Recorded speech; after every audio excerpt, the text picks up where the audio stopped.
போது முக்கியமான பிரச்சனை என்ன பிரச்சனை?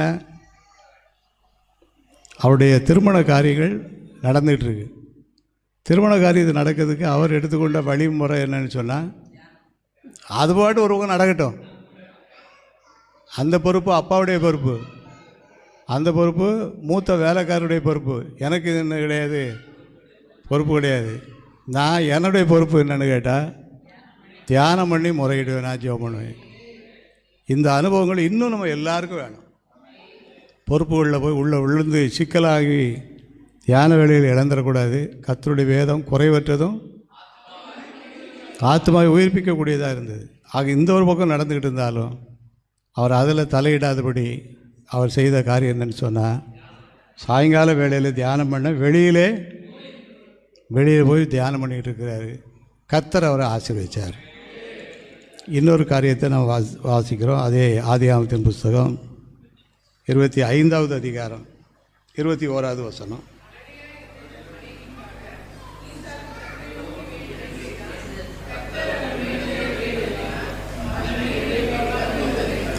தியானம் பண்ண போயிருக்கும்போது அவர் குடும்ப வாழ்க்கையில் இருந்தாரா இல்லையா?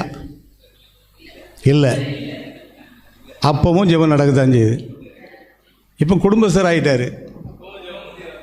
குடும்பஸ்தர் ஆகிட்டாருங்கிறதுக்கு என்ன அர்த்தம் போட்டுருக்குன்னா, மல்லடியாக இருந்தது தன் மனைவிக்காக. அப்போ அவர் கண்டிப்பாக யார்? குடும்பஸ்தர் ஆகிறதுக்கு முன்னாலேயும் ஜெபம் தான், தியானம் தான்.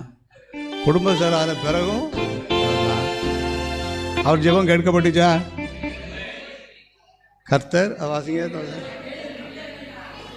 கர்த்தர் வேண்டுதலை கேட்டருளினார்.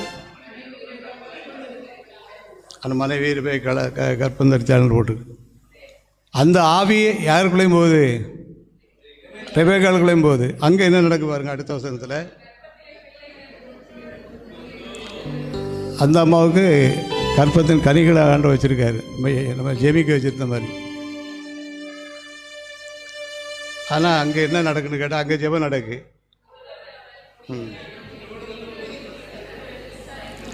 ஈசாக்கிட்ட இருந்த அபிஷேகம் தியானத்தில் ஜெபத்தில் யாருக்குள்ளேயும் போகுது? அவங்களே ஜெபம் பண்ணி பதில் கண்டுபிடிக்காங்க. கண்டுபிடிச்சி அந்த அம்மா பதில் சொல்லுது பாருங்கள்.